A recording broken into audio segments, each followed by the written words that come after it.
कपड़े धोने वाली बहू। शादी के पहले से ही विभा को कपड़े धोने का बड़ा शौक था। कभी नल के नीचे तो कभी तालाब के पास। अरे मेरी नीली वाली लुंगी नहीं दिख रही है। विभा की अम्मा, कहाँ रखी है लुंगी? अरे वो तो विभा ने परसों ही धोकर रखी थी आपकी अलमारी में, देखो वहीं होगी। वो ना मैंने आज धो दी, मुझे लगा कि गंदी हो गई होगी। अरे कैसे गंदी हो गई थी? उसे तो मैंने पहना भी नहीं। हे भगवान, इस लड़की के कपड़े धोने की आदत से परेशान हो गया हूँ मैं। जितना तो घर में राशन नहीं आता, उससे कहीं ज्यादा डिटर्जेंट पाउडर का खर्चा है। इसकी शादी करवा दो, शादी जाए अपने घर में ही करे काम, फिर चाहे घर के कपड़े धोने हो या पूरे गांव के। हाँ ठीक बोल रही हूँ, देखता हूँ मैं कोई लड़का। वो दिन भी आ जाता है जब विभा को देखने लड़के वाले आ जाते हैं। लड़की मुझे अच्छी लगी। होने वाली सास कहती है, बेटी अगर कुछ पूछना है तो पूछ लो। वैसे तो हमारी लड़की बहुत ही शर्मीली है, जो बोल दो वो मान लेती है, इसे क्या पूछना होगा। अरे कैसी बात कर रही हो माँ, मुझे इन लोगों के घर रहना है, सवाल तो कई है। हाँ हाँ बेटा, पूछ लो ना, क्या पूछना है। आप लोगों के घर कपड़े कौन धोता है? सास का मुंह बन जाता है। देखो, अगर तुम ये कहना चाहती हो कि तुम्हें कपड़े धोने नहीं आते तो सुन लो, कपड़े मैं ही धोती हूँ, लेकिन तुम्हारे आ जाने के बाद मैं रुमाल तक नहीं धोऊंगी। अरे चुप रहना भाग्यवान, बहू बेचारी घर आई नहीं, उसे डराना शुरू कर दिया। वो क्या है ना बिटिया, अभी तक तो ये कल्लू की माँ ही धोती थी, लेकिन अब तुम्हारे पापा तो दहेज में वॉशिंग मशीन देंगे ही। तभी विभा की माँ बोल पड़ती है, सवाल भी पूछा तो क्या। वैसे भाई साहब, मशीन की तो फिर भी कपड़े धोने की कैपेसिटी होती है। मतलब जो बिटिया दे रहे हैं ना विभा, इसे कपड़े धोने का बहुत शौक है। ये आप लोगों के क्या, आस पड़ोस गांव मोहल्ले सबके कपड़े धो दे और उफ तक ना करे। बाहर देखा नहीं आपने कितने कपड़े सूख रहे हैं? सब हमारी बिटिया ने ही तो धोए हैं। बस भी करो ना माँ, शर्म आ रही इतनी तारीफ सुनकर। और तो और एक दाग निकाल कर दिखाओ तो मान जाऊं। हाँ अच्छा, माफ करना बेटा, मैंने गलत समझा। हमें तो रिश्ता बहुत पसंद है। और ऐसे जुड़ जाता है रिश्ता कपड़े धोने का शौक रखने वाली विभा का। उसकी शादी हो जाती है कोयला फैक्ट्री में काम करने वाले कल्लू के साथ। शादी के बाद अचानक विभा चिल्लाती हुई सास के पास आती है। सासू माँ, अरे सासू माँ कहाँ है आप?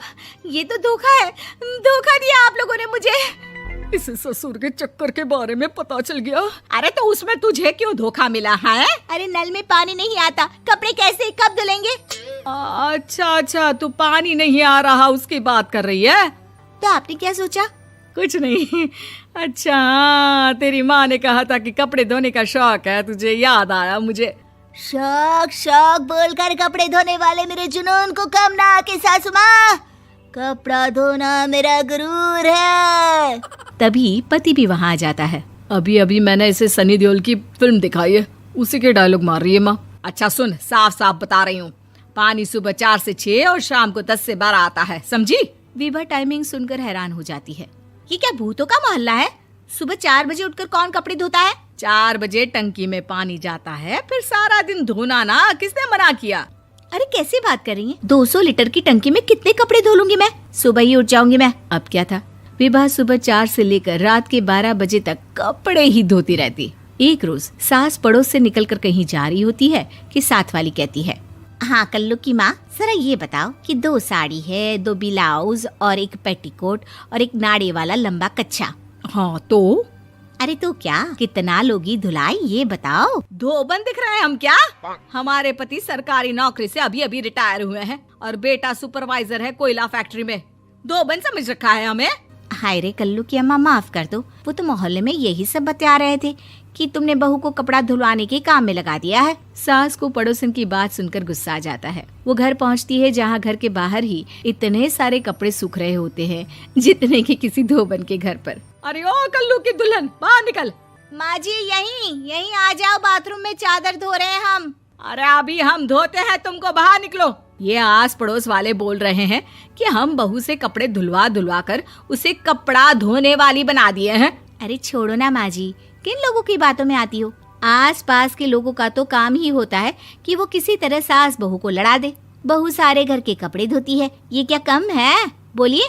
सास को भी लग जाता है कि वो बहू का ये सनकीपन नहीं छुड़वा सकती, इससे अच्छा है कि खुद ही चुप हो जाए। एक रोज सास और बहू मंदिर जाते हैं, जहाँ सास की साड़ी वहाँ खड़ी भीख मांगने वाली से मिलती है। माँ जी क्या बात है, आपकी साड़ी उस भिखारन से कितनी मिल रही है ना? हाँ हाँ देखो तो, दोनों की साड़ी मिल रही है। क्या बात है कल्लू की अम्मा, तुम खुद को तो अफसर की बीवी बताती हो और ऐसी सिंपल सी प्लेन साड़ी पहनकर घूमती हो। सिंपल और प्लेन नहीं है ये साड़ी। तो क्या सोने के धागे से फूल बने हैं? कुछ भी सासू माँ, कुछ भी। हाँ बने थे इस साड़ी में सोने के धागे से फूल। मेरे पति लेकर आए थे मद्रास से स्पेशली मेरे लिए 10,000 की। है भाई साहब इस भिखारन के लिए भी सेम टू सेम साड़ी लेकर आए होंगे 10,000 की। सास उस वक्त तो कुछ नहीं कहती, लेकिन बहू के साथ घर आती है और अलमारी से एल्बम निकाल कर लाती है। ये साड़ी देख रही है, ये वही साड़ी है जिसे मैंने अभी पहना था। इस साड़ी में ये जो चमकदार फूल दिख रहे हैं ना, ये सोने के धागों से काढ़े गए हैं। लेकिन तू लोकल वॉशिंग मशीन ब्रश से घिस घिस कर सारे फूलों को निकाल कर साड़ी प्लेन कर दी।